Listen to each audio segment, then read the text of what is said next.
안녕하세요. 기갑소녀입니다. 중동 정세가 급박하게 돌아가고 있습니다. 이스라엘의 보복 공격으로 전쟁은 확정 양상으로 가고 있는데요. 이런 상황 속에서 지난 14일 우리 공군의 KC-330 시그너스 수송기가 이스라엘의 벤구리온 공항에서 우리 교민 163명을 성남 공항까지 이송하는 데 성공했습니다. 우리나라가 대형 수송기인 시그너스를 동원해서 우리 국민들을 이송한 게 이번이 세 번째 사례인데요. 2020년 7월 24일 코로나가 한창일 때 이라크에 발이 묶여있던 우리 국민 290여 명을 이송했었고, 2021년 미국의 아프가니스탄 철수할 때, 그리고 이번 이스라엘서 교민들을 안전하게 대피시켰죠. 군대가 존재하는 이유, 또 공군의 수송기가 필요한 이유를 잘 보여준 사례라고 할 수 있는데요. 우리 정부와 군이 칭찬을 받는 미담으로 마무리되어 가던 이 일 때문에 날벼락 맞은 나라가 하나 있습니다. 어딜까요? 바로 일본인데요. 우리나라의 수송기가 교민들을 수송하면서 이스라엘에 있던 일본인 51명을 같이 태우고 왔거든요. 이 때문에 지금 일본은 아주 난리가 났습니다. 한국이 자국민은 물론 외국인까지 다 구해올 때 일본 정부는 도대체 어디서 뭘 하고 있었냐. 그렇잖아도 인기가 없었던 기시다 내각이 이번 일로 민심이 완전히 나락으로 갔는데요. 아는 게 아니라 저도 궁금한 참이었어요. 일본이 돈이 없는 것도 아니고 비행기가 없는 것도 아닌데 일본 사람들이 왜 우리나라 비행기 신세를 지고 있는 건지 좀 궁금하죠. 그래서 이에 대한 이야기를 들어보고자 일본 전문가를 또다시 모셨습니다. 지난번 출연하셔서 히로시마에 대한 이야기를 해주신 박도영 박사님이신데요. 안녕하세요, 박사님. 그동안 잘 지내셨습니까? 예, 안녕하세요. 박도혜입니다. 거의 한 달 만에 다시 뵙는 것 같은데 어떻게 지내셨어요? 예, 언제나 그렇듯이 저는 글 쓰고 강의하고 잘 지내고 있었습니다. 기갑소녀님은 헤어스타일이 네. 많이 바뀌신 것 아, 같은데, 그래요? 제가 머리를 이번에 큰맘 먹고 잘랐는데 사람들이 자꾸 물어봅니다. 혹시 실연을 당했냐? 근데 저는 그냥 자르고 싶을 땐 잘라야 되니까 그냥 미련 아, 갖지 않고 싹둑 잘랐습니다. 근데 박사님은 이번 일에 대한 일본 국내 여론에 대해서 어떻게 생각하세요? 얘기를 좀 해주셨으면 좋겠어요. 일단 일본 국내 여론은 네. 한국이 너무나도 고맙다. 이게 대세입니다. 이번 일로 일본 정부가 국민들에게 대단한 욕을 먹고 있는데요. 그건 또 어떻게 된 얘기인가요? 이제 일본 정부가 해야 될 일을 안 했기 때문입니다. 이제 하마스가 이스라엘을 공격한 게 10월 7일이잖아요. 네. 그러면서 그때 이스라엘로 가는 민항기 상당수가 취소가 됐었습니다. 음. 대한항공도 9일부터 이스라엘 노선을 이제 취소시켰는데요. 그 이후로 이제 현지 상황이 더 이제 급박해졌잖아요. 그쵸. 그래서 이제 앞에서 말씀하셨듯이 13일에 이제 우리 정부는 공군 수송기 KC-330을 파견해서 바로 그 다음날 한국인 그리고 심지어는 이제 일본인 그리고 거기다 싱가포르 사람들까지 구출을 해서 한국으로 이제 돌아왔습니다. 그런데 이제 일본 정부는 13일이 돼서야 수송기 파견을 검토하고 있다 이렇게 이제 발표를 했던 거죠. 그럼 파견을 하겠다가 아니라 검토를 하겠다, 이 말인가요? 그렇습니다. 검토입니다. 이상하네요. 이게 무슨 일인가요? 이미 한국 공군의 수송기가 일본 사람들을 51명이나 태우고선 한국으로 돌아온 마당에 일본의 자위대 수송기는 이제야 보내는 걸 검토하겠다, 어쩐다 이런 얘기가 나오니까 일본 사람들로서는 아니 뭐 하는 거냐, 왜 이렇게 대응이 늦는 거냐 이런 얘기가 당연히 나올 수밖에 없었던 거죠. 거기다가 또 일본 정부가 또 이상한 짓을 해요. 뭐 돈을 27만 원인가? 하는 돈을 받았다고 하더라고요. 그게 진짜예요? 그렇습니다. 이게 일본 돈으로 3만 엔을 사람들한테 내라고 얘기를 한 거예요. 3만 엔이 이제 지금 우리 돈으로 27만 원 정도 되는데요. 이 일본의 관료주의가 원래 의사결정이 늦잖아요. 네. 자위대 비행기는 그냥 검토에 들어갔을 뿐 언제 실제로 뜰 수 있는지 알 수 없는 상황인 거예요. 네. 그래서 일본 정부는 14일에 민간 항공기를 전세기를 마련을 해서 보내겠다는 발표를 합니다. 근데 여기서 이제 전세기라고 하면은 이제 민간 항공이니까 일반 여객기를 얘기하는 건데 이 여객기를 보내면서 자 이걸 타고 올 사람은 비행기 값 3만 엔을 내라 이렇게 얘기를 했던 거죠. 아니, 자국민들을 구하는 거잖아요. 근데 왜 돈을 내라고 하는 거죠? 논리는 간단합니다. 긴급 사태로 항공 노선이 취소되어서 이스라엘에서 못 나오는 거면은 우리가 전세기를 마련해 주겠다. 근데 원래 너희들이 항공 노선이 항상 운행됐으면은 돈 내고 비행기 타고 나왔을 거 아니냐. 네. 그러니까 돈을 내라. 그게 뭐가 문제냐? 이게 일본 정부 입장입니다. 아, 뭐, 그렇게 따지면 그렇기는 한데, 아, 참, 뭐라고 말을 해야 될지. 맞는 말인 것 같긴 한데 사람 마음이라는 게 그게 아니잖아요. 내가 이제까지 비싼 세금을 내고 일본 국민으로 살아왔는데 막상 위험 상황이 닥치니까 일본 정부에서 뭐 하나도 해주는 게 없고 보니까 옆 나라에서는 비행기를 보내가서 자기 나라 사람들을 구해가요. 네.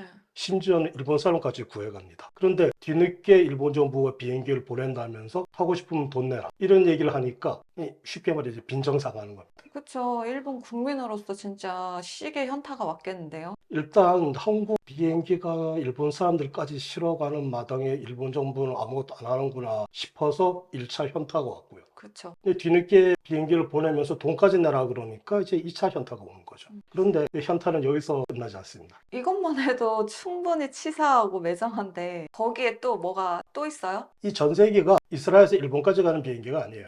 아랍에미레이트의 두바이까지만 가는 비행기. 아랍에밀리트요? 갑자기? 뜬금없죠. 이스라엘에서 일본까지 가는 거면은 그래 그 비행기 27만 원이면 그래 싸다 네네. 하면서 탈 수 있잖아요. 그런데 이제 그걸 이제 타겠다라고 얘기를 하니까 이건 일본까지 가는 게 아니라 너는 아랍에미레이트의 두바이에서 내려야 된다. 이렇게 되는 겁니다. 아니, 거기서 내려서 그럼 어떻게 하라는 거예요? 아랍에미레이트에서 네. 일본 가는 비행기가 있잖아요. 네네. 그걸 거기서 자기가 알아서 사서 일본으로 오라는 거죠.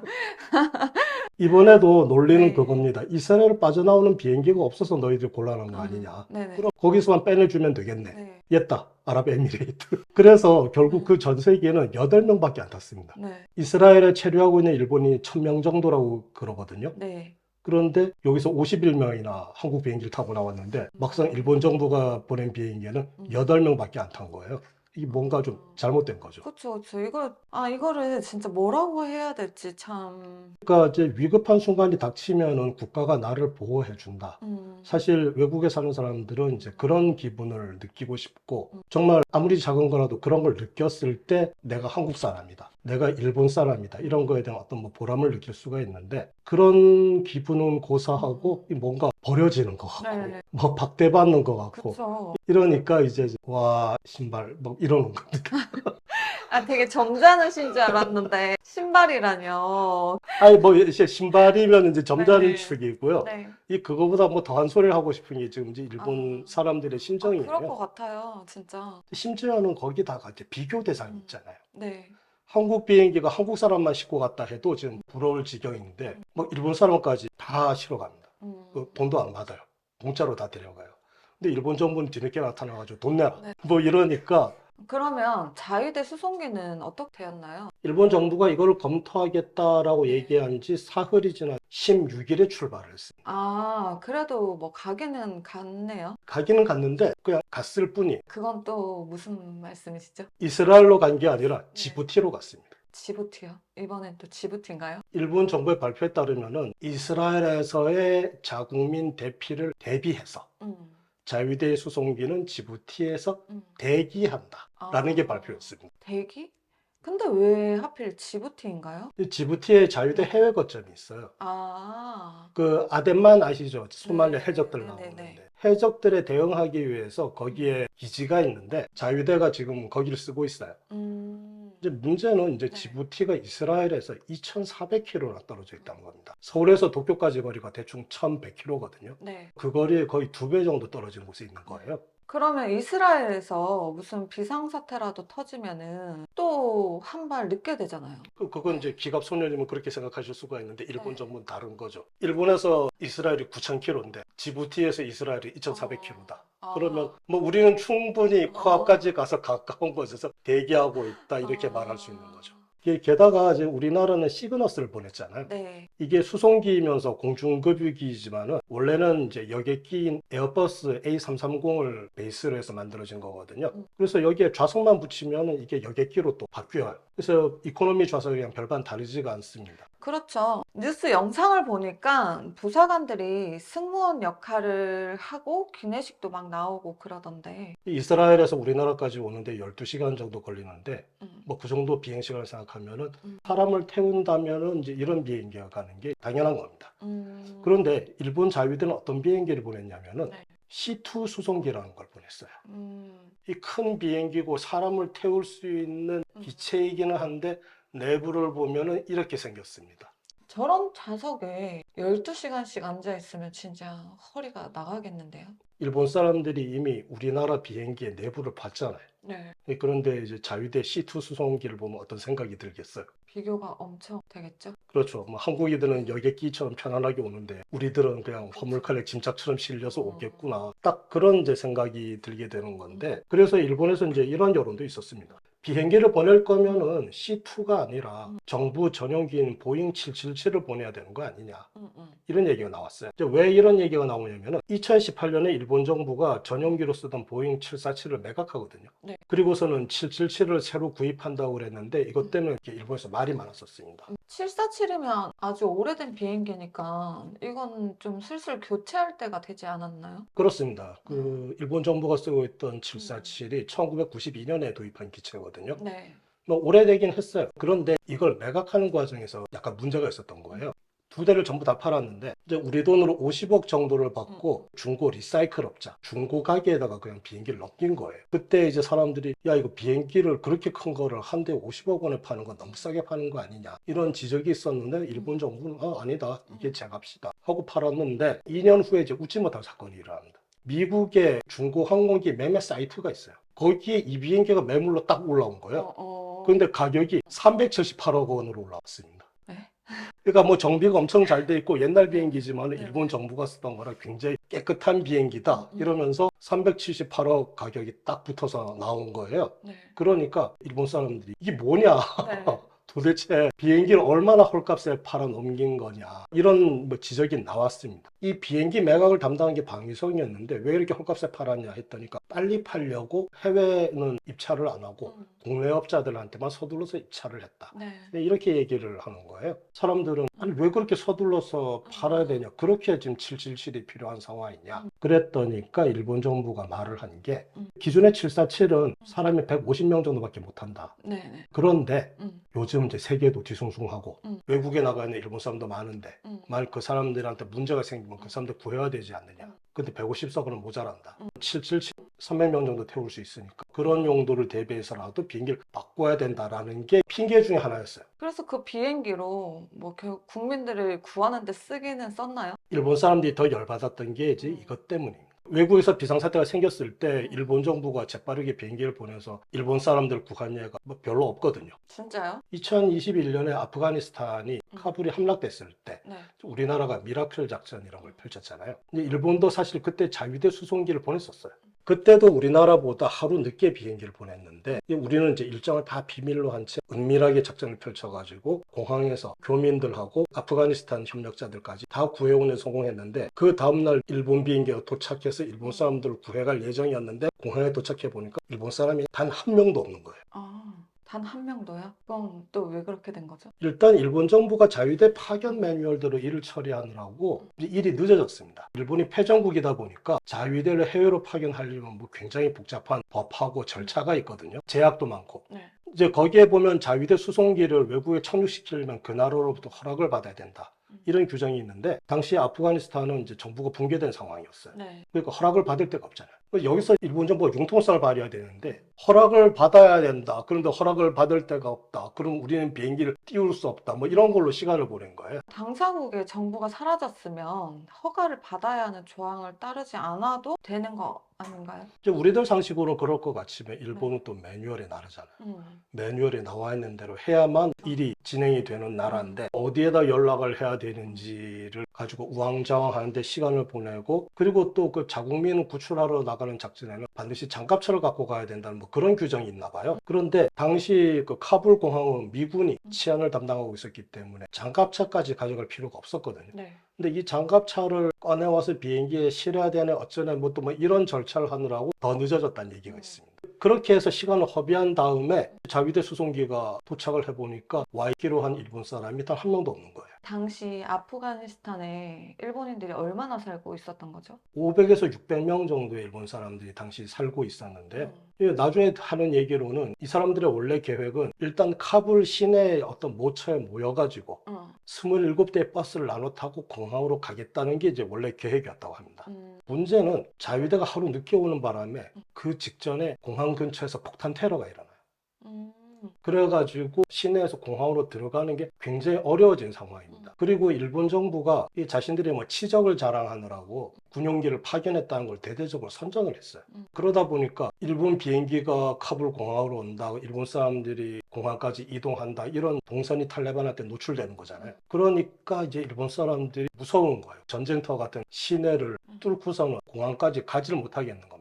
그거 자체도 지금 상황이 어려운데, 또 다른 문제는 일본 대사관 직원들이 교민들보다 먼저 도망갔어요. 다른 나라 비행기를 타고 철수를 했습니다. 그러니까 이들을 구심점이 돼가지고 연락하고 통솔해 줄 그런 리더가 없는 거예요. 그런 상황에서 개개인한테 너가 알아서 모여라, 이렇게 되니까 이 사람들이 못 모인 거죠. 그러니 결국 비행기가 왔음에도 불구하고 그 공항에 일본 사람 단 한 사람도 거기를 오지 못합니다.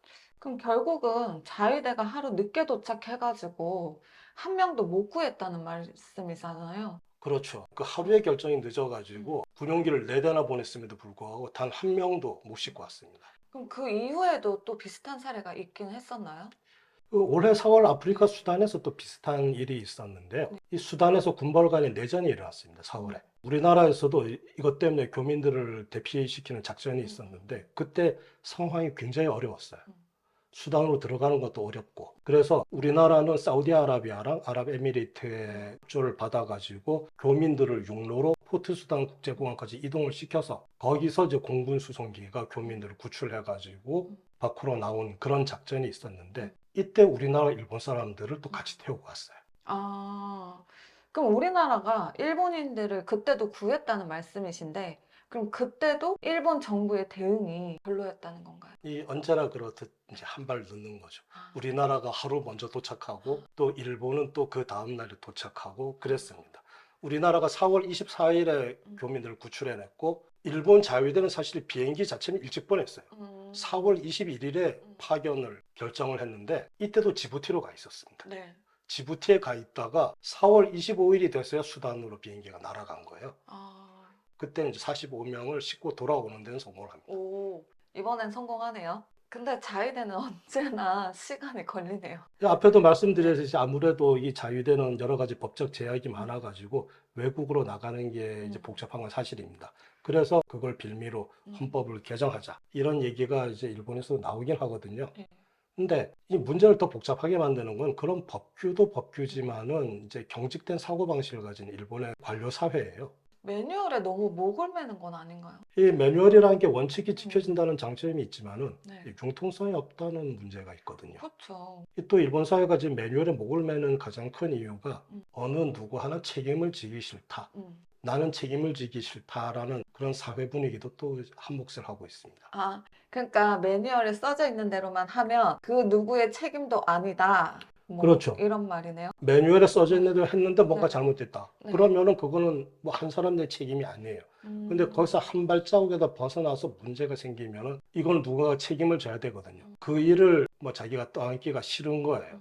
자위대의 그런 심정은 뭐 100번 양보하더라도 뭐 27만 원이나 내고 비행기를 타라는 거는 제가 생각해도 그건 진짜 너무한 것 같은데요. 예, 앞에도 말씀드렸듯이 일본 방위성은 전 세계가 민간 항공기니까 비행기 값을 내는 게 당연한 게 아니냐라는 소리를 하는데, 이게 또 자세하게 그 내막을 들여다보면은 또 일본인들이 여기 또 화낼 만한 구석이 또 있습니다. 전 세계라는 게 그냥 정부가 항공사한테 저기 가라 이렇게 지시해서 가는 게 아니거든요. 일본 정부가 돈을 내서 말 그대로 전세를 내서 보내는 비행기입니다. 일본 정부에 이 예산이 있어요. 재외국민 대피를 위한 전세기 수배 등을 위한 경비라는 조항이 있습니다. 이게 이제까지 1억 4천만 엔, 그러니까 13억 정도의 예산이 있었는데 올해 일본 정부의 요구로 4천만 엔을 올려가지고 그래서 17억. 17억으로 증액이 됐어요. 이걸 일본 사람들 알고 있거든요. 일본 정부에 이런 예산이 있고 심지어는 돈을 더 쓰겠다고 예산까지 올렸는데 이게 다 국민들의 세금이잖아요. 네, 그렇죠. 그래 놓고 이걸로 비행기를 수배해 놓고서는 일본 국민들한테 돈 내라. 이러니까 세금으로 국민을 구하기 위해서 책정된 돈을 쓰고서는 그 돈을 다시 국민들한테 뜯어낸다. 이런 모양새가 된 거죠. 아니, 택시 타는 건 유료지만 구급차를 타는 건 무료잖아요. 그렇죠. 그게 이제 국민들이 나로부터 기대를 하는 건데 이제 일본 정부는 이제 그런 감각이 많이 모자랍니다. 사실 일본 사람들이 개인을 구하기 위해서 나라 돈 쓰는 걸 굉장히 싫어해요. 그런 사회 분위기가 있습니다. 왜 그렇지? 예를 들어 외국의 위험 지역에 여행 갔다가 납치돼서 인질이 된 사람을 네. 일본 정부가 돈 쓰고 구해왔다. 그러면 음. 그 사람을 엄청나게 비난하고 그런 분위기가 있었어요. 너가 위기에 빠진 걸 나라가 구하면은 그 부담은 너가 져야 되는 게 아닌가 이런 얘기가 예전에는 자주 나왔었거든요. 아마도 이런 이제 분위기에 익숙한 일본 정부가 뭐 돈 내라 네. 이런 얘기를 한 것 같은데 그런 거에 익숙한 일본 사람들조차도 야 이건 좀 너무하지 않냐. 그쵸. 너무 우리가 그냥 정부에서 하지 말란 짓을 한 것도 아니고 그냥 멀쩡히 살고 있는 곳에서 난데없이 전쟁이 나서 위험에 처했는데 나라에서 이렇게 나올 거냐. 그쵸. 다른 나라도 아닌 한국이 그러는 걸 옆에서 보니까 아무래도 눈에 더 띄었겠죠? 예, 그런 면도 틀림없이 있었을 겁니다. 뭐 인터넷 커뮤니티에 댓글 같은 거를 보면은 좀 나이 든 사람들이 이런 얘기를 하는 게 있어요. 한국이 할 수 있는 걸 일본이 못 한다는 걸 말이 안 된다. 네. 일본 정부 왜 이러냐 네. 했는데 그 밑에 또 이런 댓글도 있습니다. 한국이 할 수 있는 걸 일본이 못 하는 게 많아진 지 오래됐습니다. 아, 이런 댓글이 다 달릴 정도예요. 예. 오늘도 이스라엘 사태에서 한국과 일본의 대응이 어떻게 달라졌는지에 대한 말씀을 자세하게 들었는데요. 오늘 예. 좋은 말씀 잘 들었습니다. 예, 네, 감사합니다. 여기까지 오늘도 잘 보셨다면 잊지 마시고 구독이, 좋아요, 알림 꼭꼭 눌러주시고요. 오늘은 여기까지 하겠습니다. 좋은 하루 보내세요. 안녕.